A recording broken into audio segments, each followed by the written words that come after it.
तो दोस्तों आज लेकर के आए हैं सेट नंबर 25। जी हाँ दोस्तों, आज साइंस से यानी केमिस्ट्री से चलेगा सेट नंबर 25। दोस्त 25 में भी काफी इंपॉर्टेंट क्वेश्चन डाला हुआ है, इसलिए इसे मिस मत कीजिएगा। और दूसरी नंबर बात कि जो लोग टेस्ट दिए हैं उनका भी स्कोर कार्ड आज लेकर के आए हैं, तो आज स्कोर कार्ड भी देखेंगे और 20 इंपॉर्टेंट क्वेश्चन जो सिलेक्ट करके हम लाए हैं आपके लिए वो भी देखेंगे। तो चलिए क्या करते हैं कि सबसे पहले हम स्कोर कार्ड देख लेते हैं, ठीक है, बाद में नहीं देखते हैं, क्योंकि क्या होता है ना कि जो लोग नए होते हैं उन्हें पता नहीं चलता है कि यहाँ टेस्ट भी होता है, स्कोर कार्ड भी होता है, इसलिए उन्हें भी जानना जरूरी है, क्योंकि वो भी आप ही की तरह लोग मेहनत करते हैं, वो भी देना चाहते हैं टेस्ट, कहीं पैसे इन्वेस्ट करके देते हैं, तो यहाँ अगर निःशुल्क में अगर टेस्ट हो रहा है तो क्यों ना भाग ले। तो इसलिए दोस्त उन्हें भी देने दीजिए, उन्हें भी मौका दीजिए। चलिए क्या करते हैं दोस्त कि सबसे पहले स्कोर कार्ड देख लेते हैं। तो दोस्त ये है अपना स्कोर कार्ड, इसमें आपको मैं बताता हूं कि दोस्त आज 95% पे सिर्फ और सिर्फ एक लड़के हैं, इसके टक्कर में आज कोई नहीं है। जी अब 20 में जो है लेकर के आए हैं 19 नंबर यानी 95%। नाम है इनका संजय कुमार यादव, जो प्रयागराज से है। 85% पे चलता है, 85% में दोस्त एक ही है, कौन है तो ये सत्येंद्र यादव, ये भी प्रयागराज से। आज प्रयागराज का जलवा छाया हुआ है। जी हाँ दोस्तों, चलिए 80% में लेकर चलते हैं दोस्त। 80% में आपको मैं बता देता हूं कि 80% में 3 लोग शामिल है। कौन कौन है चलिए 80%। पहला नंबर पे आते हैं रोहित यादव, जो औरंगाबाद से है। दूसरे पे है गुड्डू यादव, जो सारण यानी कि बिहार से। तीसरे नंबर पे है आशीष, जो नालंदा यानी कि बिहार से है। उसके बाद आपको चलिए लेकर के चलते हैं 75% पे। 75% में जो लोग नंबर लेके आए हैं उनमें सबसे नंबर एक पे है अमित, जो मसूरी से है, लगातार टेस्ट में बने रहते हैं। बिरजू कुमार जो जयपुर से है, ये भी 75% पे है। रेहान पूर्णिया ये भी लगातार टेस्ट देते हैं। अंकित पाल ये भी लगातार टेस्ट देते हैं। तो दोस्त ये लोग क्या है कि लगातार टेस्ट देने वाले हैं। चलिए उसके बाद हम आपको लेकर चलते हैं, एक और है 75 पे देवेंद्र सिंह ठाकुर, ये 75% पे है। चलिए उसके बाद आपको लेकर के चलते हैं 70% में यानी 70% में जो 14 मार्क्स जो लेकर के आए हैं उनका नाम बताते हैं। फर्स्ट नंबर पे है जो 70 नंबर लेकर के आई है, लड़की है शिशुप्रिया, ठीक है, जो सहरसा बिहार से है। उसके बाद राम लखन पंडित जो देवघर यानी झारखंड से है दूसरे नंबर पर।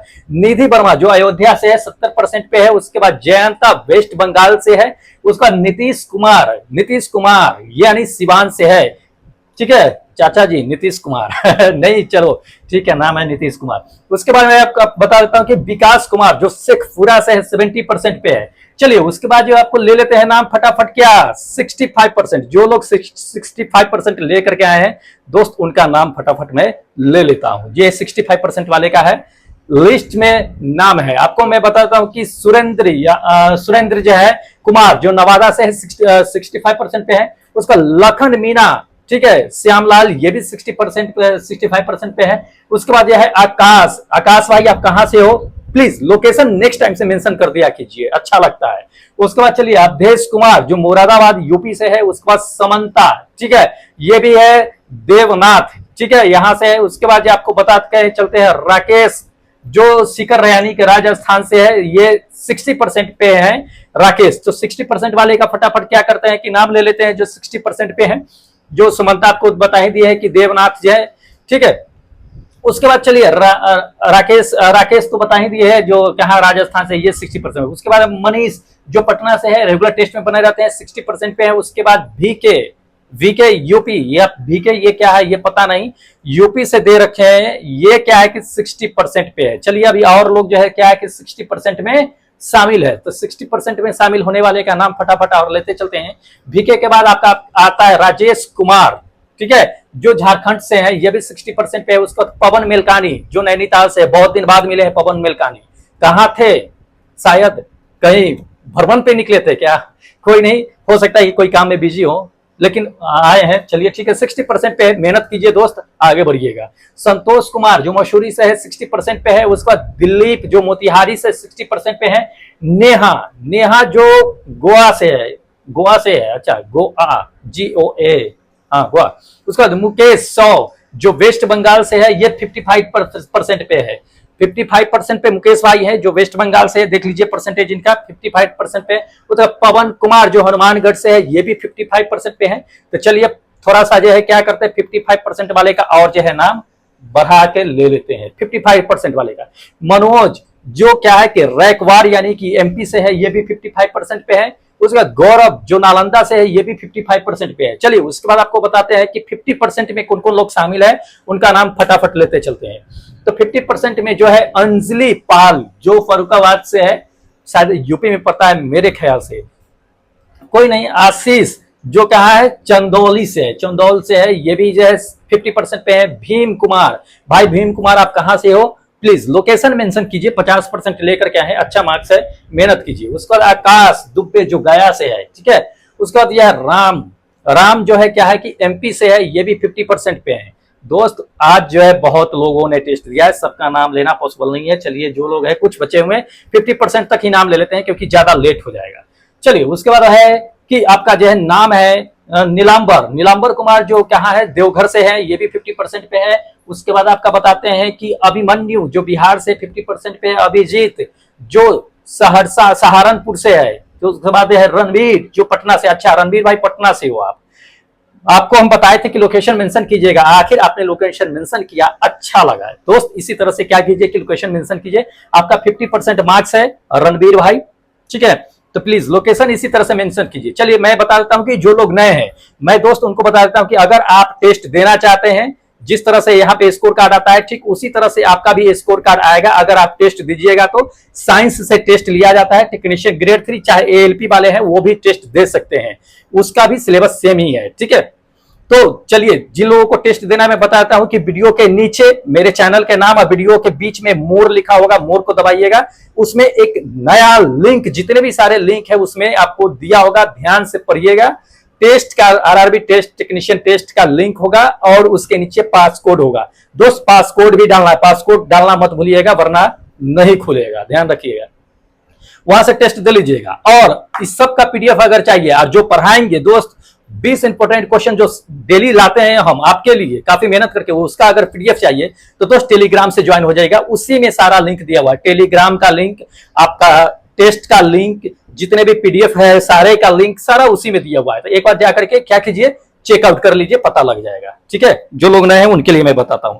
चलिए अब 20 क्वेश्चन जो है उसको देरी नहीं करते हैं, शुरू करते हैं दोस्त। ये है अपना 20 important question. Question number first में चलते हैं। देखिए इसमें क्या कर रहा है कि भोपाल त्रासदी गैस किस गैस के रिसाव के कारण उसका परिणाम था। भोपाल त्रासदी जो गैस कांड हुआ था वो किस गैस के रिसाव के कारण हुआ था, इंपॉर्टेंट है, ठीक है। जेईई के एग्जाम में पूछ दिया है और कई बार भी पूछा हुआ है, हम टाइम कम होने की वजह से मेंशन नहीं किए, पीडीएफ जब प्रोवाइड कराएंगे मेंशन कर देंगे।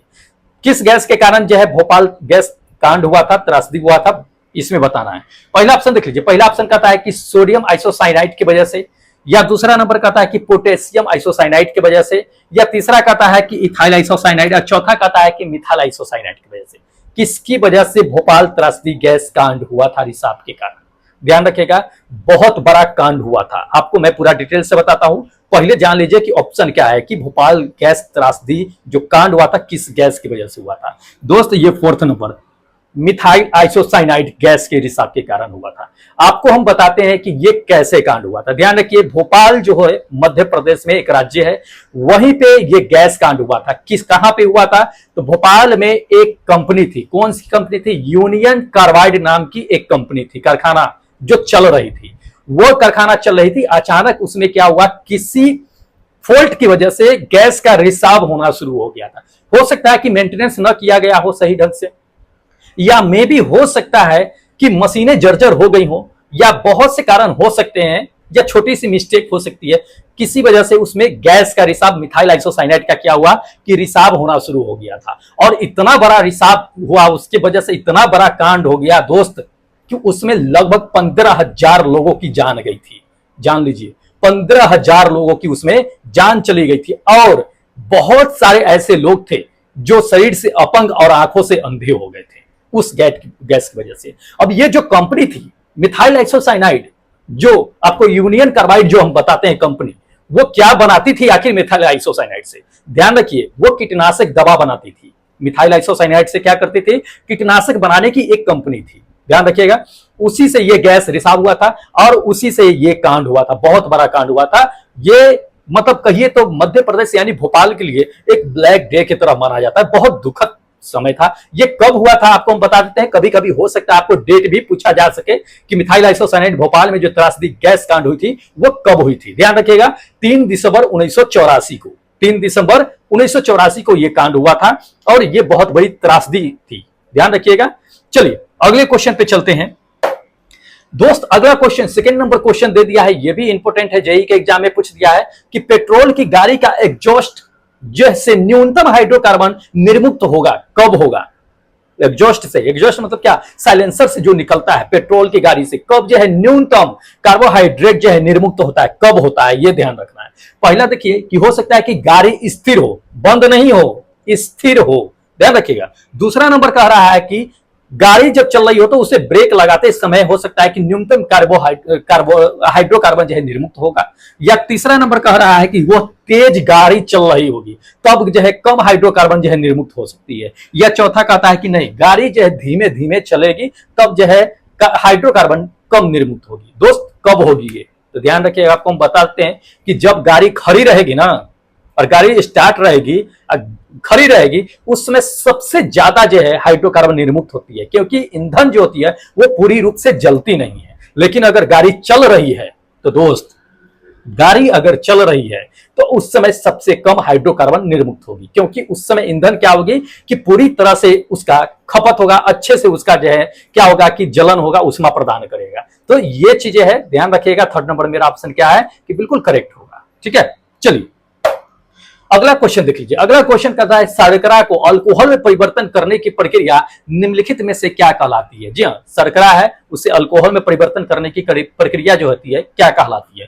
पहला ऑप्शन देखिए, पहला ऑप्शन कहता है कि ब्लीचिंग कहलाती है, दूसरा कहता है कि किण्वन कहलाती है, या तीसरा आपको दे दिया ऑक्सीकरण कहलाती है, और चौथा आपको दे दिया है कि पाश्चीकरण कहलाती है। दोस्त कहलाती क्या है?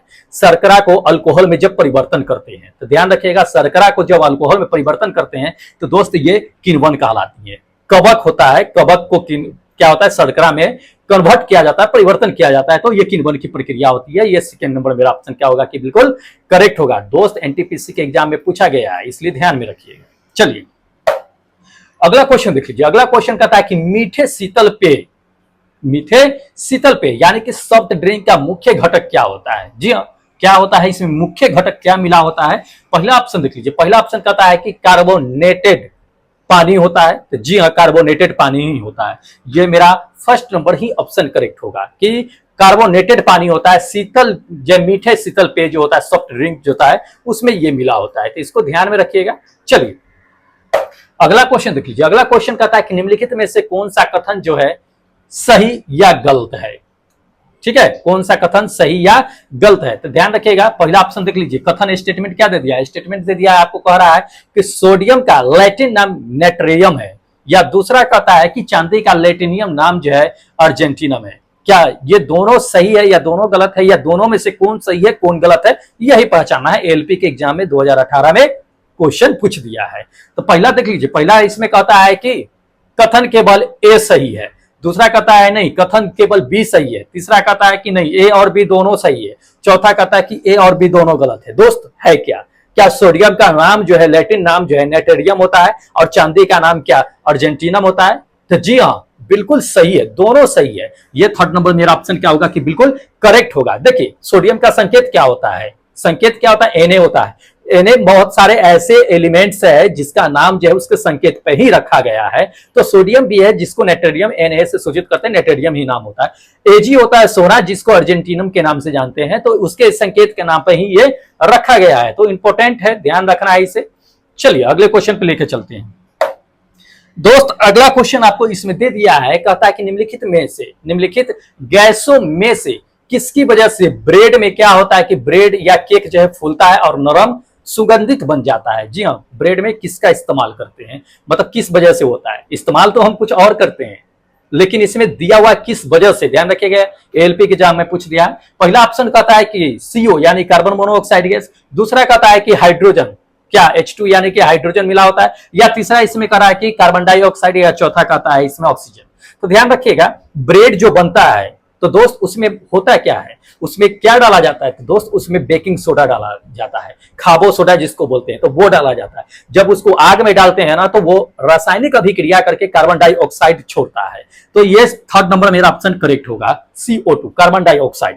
कार्बन डाइऑक्साइड छोड़ता है तो वो बुलबुले के रूप में क्या होता है, कार्बन डाइऑक्साइड बाहर निकलता है, जिसके वजह से क्या होता है कि केक या ब्रेड जो होता है उसको क्या होता है, फुला देता है और नरम बना देता है। और दूसरी नंबर बात की खाबो सोडा जो मिलाते हैं तो वो स्वादिष्ट भी उसे बना देता है। तो इसको ध्यान में रखिएगा। इसमें आपको हो सकता है कि आपको कभी कभी ये खाबो सोडा का सूत्र दे देता है NaHCO3 होता है, या धोबन सोडा, ये सब दे देता ऑप्शन कहता चुनने के लिए, लेकिन इसमें उल्टा किया गया है। तो ये तरीका है घुमाने का, समझे।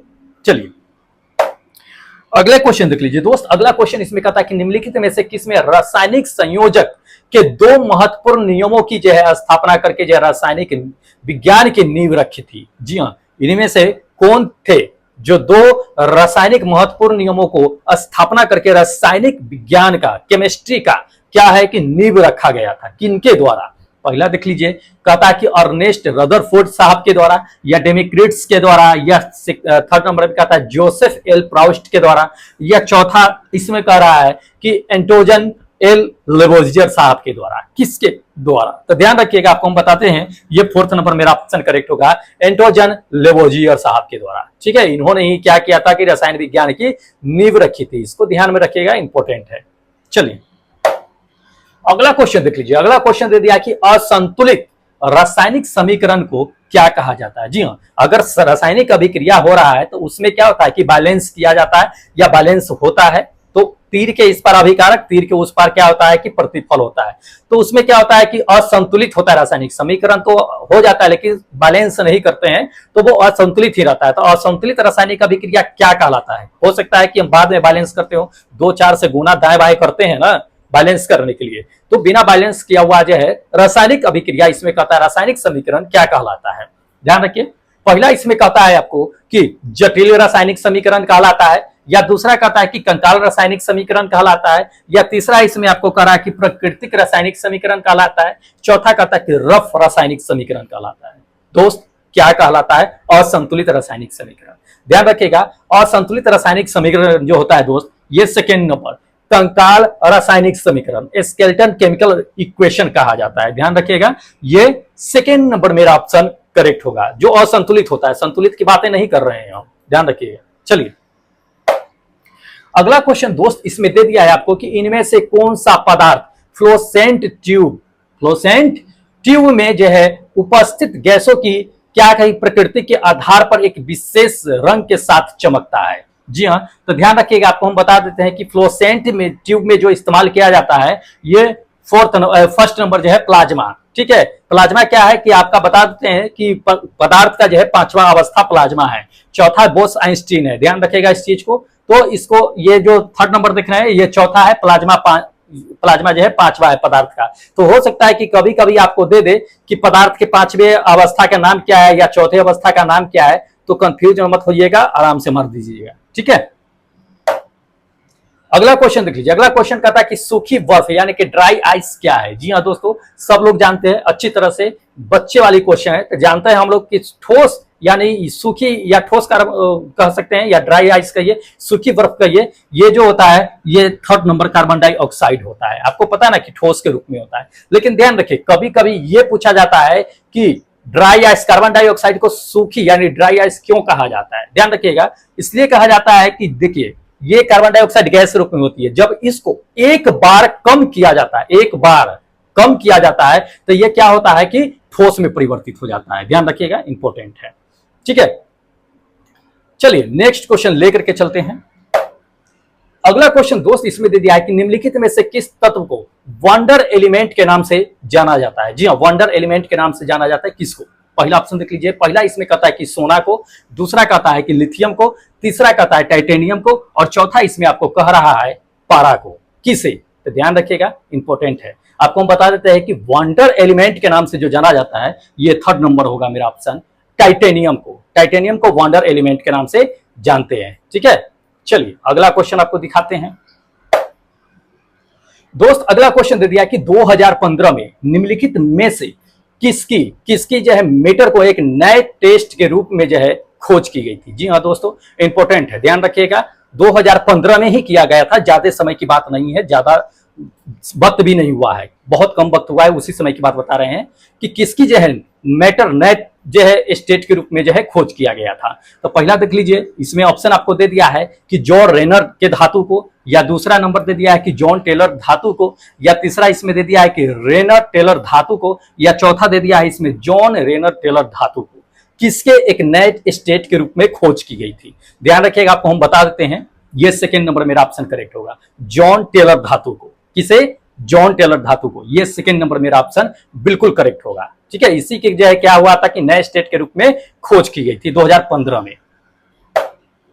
अगला क्वेश्चन देख लीजिए, अगला क्वेश्चन दे दिया है कि इनमें से किसे जो है फल पकाने के लिए प्रयोग किया जाता है। जी हाँ, फल पकाने के रूप में किसका इसमें इस्तेमाल किया जाता है, ये बताना है ऑप्शन। पहला ऑप्शन देख लीजिए, पहला कहता है कि कैल्शियम कार्बाइड का किया जाता है, या दूसरा कहता है कि अमोनियम जो है नाइट्रेट का फल पकाने में इस्तेमाल करते हैं, या तीसरा दे दिया है कि एसिटिलीन का करते हैं, या चौथा दे दिया है कि ए और सी दोनों का करते हैं। किसका करते हैं? ध्यान रखिएगा, आपको हम बता देते हैं कि वैसे हम लोग जानते हैं कि फल पकाने में क्या होता है कि एसिटिलीन का इस्तेमाल करते हैं, लेकिन ध्यान रखिए कार्बाइड का भी इस्तेमाल करते हैं। कार्बाइड का गांव में तो सुने हुएगा नाम, तो वो कैल्शियम कार्बाइड होता है। तो कैल्शियम कार्बाइड और एसिटिलीन दोनों का इस्तेमाल करते हैं। ए और सी, यानी कि फोर्थ नंबर मेरा ऑप्शन करेक्ट होगा, कैल्शियम कार्बाइड और जो है एसिटिलीन दोनों का इस्तेमाल करते हैं। ठीक है, इसको ध्यान में रखिएगा।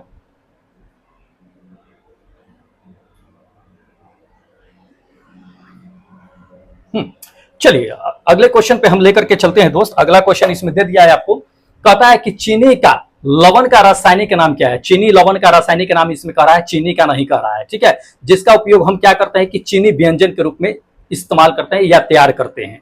तो इसमें चीनी लवण का रासायनिक नाम क्या है, ये कहा जा रहा है। चलिए ऑप्शन देख लीजिए, ऑप्शन नंबर पहला इसमें कह रहा है कि कैल्शियम कार्बोनेट है, या दूसरा आपको इसमें दे दिया है कि कैल्शियम हाइपोक्लोराइट है, या तीसरा इसमें आपको दे रहा है कि इसमें जो है मोनोसोडियम ग्लूटामेट है। तो ध्यान रखिएगा, आपको ये थर्ड नंबर ही ऑप्शन करेक्ट होगा कि मोनोसोडियम ग्लूटामेट है। ध्यान रखिएगा, मोनोसोडियम ग्लूटामेट है, चीनी लवण का, चीनी का नहीं कर रहा है। ध्यान रखिएगा, कंफ्यूज मत होइएगा, नहीं तो चीनी का खोज मार दीजिएगा। चीनी लवण का कर रहा है, इसमें जो है मोनोसोडियम ग्लूटामेट है। अब इसका रासायनिक सूत्र क्या होता है ये जान लीजिए, पूछा जा सकता है। तो रासायनिक सूत्र दोस्त यही होता है मेरा, क्या होता है, C5H8NaO4 होता है। ध्यान रखिएगा, ये रासायनिक सूत्र होता है, जो है मोनोसोडियम आपका ग्लूटामेट का, जिसका चीनी लवण का जो है नाम, रासायनिक नाम है। ध्यान रखिएगा, इसका इस्तेमाल कहाँ करते हैं आपको हम बता देते हैं। इसका इस्तेमाल जो है जापान और चाइना में किया जाता है। जो फास्ट फूड लोग बनाते हैं उसमें इसका इस्तेमाल किया जाता है, बड़े पैमाने पर लोग वहां पे इसका इस्तेमाल करते हैं। तो इसको ध्यान में रखिएगा, ज्यादा मात्रा में भी नहीं डाला जाता है, नहीं तो ये हानिकारक भी होता है। ठीक है,